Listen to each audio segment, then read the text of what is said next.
Labour's tenure has been nothing but scandal. NHS scandal coming up where the fact they've been paying hospitals to play and fiddle with numbers when it comes to waiting lists.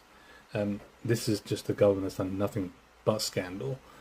I can't see how, with the whole thing of Mandelson scandal that's unfolding right now with the Epstein situation, is going to help Starmer and keep him in power. Of course, there's a by-election coming up.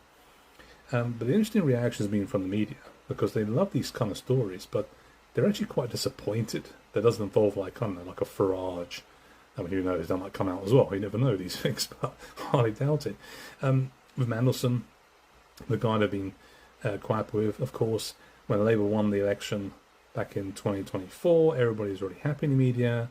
The adults are back in the room, but of course, since then, there's been nothing but scandal. McSweeney won't last very long with this. I think he's probably going to take the fall for this, but of course, people can see this. He's one of the most unpopular prime ministers, one of the most unpopular governments. This cannot go on.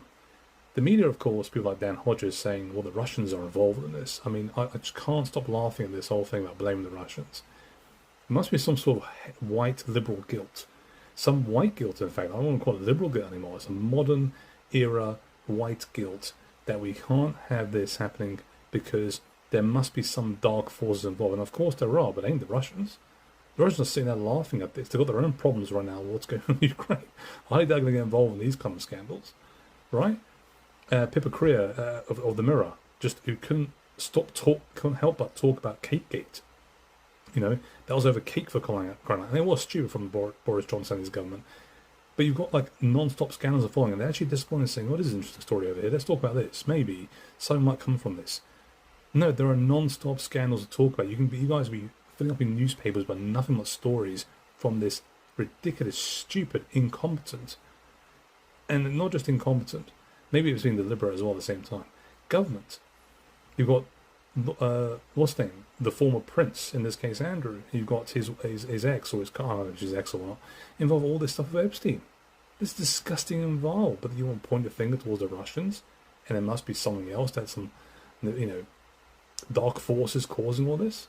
You guys were all quiet when this all happened. You knew who Lord Mandelson was before he now, of course, no longer a Lord Mandelson, but you knew who that guy was. Even the Prime Minister knew. How on earth did you get this guy through vetting and put him in that position in the first place? This is destructive. This should bring down the government. It would bring down any other government in Europe. Any other government. But the media don't want that to happen because they know what would happen next. Reform would sweep it. There's no question about it now. So yeah, we'll see how it unfolds. Is Keir Starmer going to last? I don't think so.